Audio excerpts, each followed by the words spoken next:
तो हाफिजुल्लाह नियाज़ी साहब, आप ये मानते हैं, जैसे कि दानियाल अजीज़ साहब ने भी कहा और हम देखते भी हैं कि माजी में अदालती फ़ैसलों ने मुल्क की जड़ें हिला दी सर, गैर कानूनी गैर आइनी फ़ैसले किए हैं जिसकी बुनियाद पर हुकूमतें तो गई लेकिन बड़े बहरान भी पैदा हुए और मुल्क को और आवाम को बहुत नुकसान पहुँचा है। अब जबकि अदालती फ़ैसलों ने पाकिस्तान के दरो दीवार हिलाए हुए हैं, ये मौका है पार्लियामेंट के पास कि वो पार्लियामेंट के अंदर तमाम सियासी जमातें जो सब विक्टिम हैं, ज़्यादातर बड़ी सियासी जमातें इन अदालती फ़ैसलों की विक्टिम हैं, तो वो पार्लियामेंट में कानून साजी करें, ये मौका हाथ से ना जाने दें। लेकिन हम देख रहे हैं कि सियासी जमातों में इत्तफाक नहीं है, क्या कहेंगे सर? डॉक्टर साहब, ये एक ऐसी सूरत हाल है कि मेरा नहीं ख्याल कि हम जिस जगह खड़े हैं और या हमारी सियासी जमातें जिस जगह पे अपने आप को ले आई हैं या जो कुछ सूरत हाल जो ग्राउंड रियलिटीज़ हैं उसके अंदर अब कोई बंदा किसी को कोई स्पेस देकर नहीं हो सकता। ये देखिए, एक ज़माना था, मैं तो 77 की जो मूवमेंट थी भुट्टो साहब के खिलाफ जो PNA ने चलाई थी, पाकिस्तान नेशनल अलायंस ने, पाकिस्तान कौमी इत्तेहाद ने, तो मैं तो सड़क के ऊपर गुजारी है। मैं उस वक्त बड़ा एक्टिविस्ट था, स्टूडेंट था, बहुत बड़ा, जिसको कहना चाहिए कि ज़रूरत से ज़्यादा एक्टिविस्ट था, नुमाया तौर पे हम उसमें शरीक थे, उसके अंदर शामिल थे।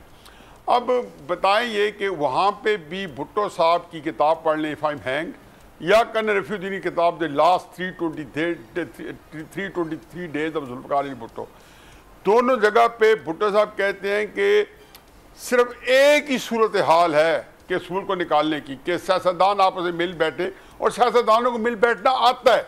ये वो भुट्टो साहब कह रहे हैं जो कि पब्लिक में और बाजार जैसे ये देते थे कि जैसे वो किसी के साथ बैठने के लिए तैयार नहीं है, लेकिन ये ना से वो बैठे और उन्होंने बार बार आइन दिया, तो बिल्कुल एक कंसेंसस डॉक्यूमेंट, 2/3 मेजॉरिटी थी उनके पास सेनेट में भी और 2/3 मेजॉरिटी थी उनके पास असेंबली में भी, लेकिन उन्होंने एक एक बंदे को ऑन बोर्ड किया। 2-4 बंदे जो नहीं हो सके उसकी छोड़े, वो एक्सेप्शन है, उनकी को और रीज़न है, लेकिन उन्होंने पूरा 1973 का एक कंसेंसस डॉक्यूमेंट के तौर पर हमारे सामने आया।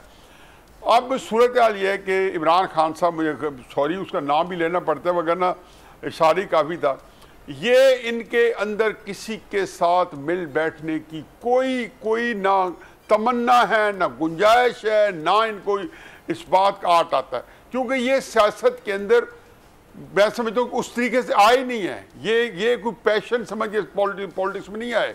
ये पॉलिटिक्स में उसने आया कि क्रिकेट का ग्लैमर था और क्रिकेट में ज़ाहिर है उनके पास स्किल भी थी, स्किल ने बाद में ग्लैमर भी दिया, लेकिन वो उस ग्लैमर के बाद उसकी जो कंटिन्यूटी थी, एक स्पोर्ट्समैन की लाइफ जो होती है या परफॉर्मर की लाइफ जो होती है शॉर्ट लिव्ड होती है, वो लार्जर देन लाइफ नहीं बन सकती, वो दे सिंक इनटू ऑब्लिवियन, ये सिंपल सी बात है। लेकिन ज़ाहिर है इमरान खान साहब के अंदर जब उनको इतनी पॉपुलैरिटी मिली तो उसको कंटिन्यू करने का एक ही तरीके था कि सियासत में, लेकिन उनको ये भूल गए कि सियासत के जो रूल्स ऑफ द गेम है उसके अंदर बहुत सारी चीज़ें हैं जो फ़र्क होती हैं।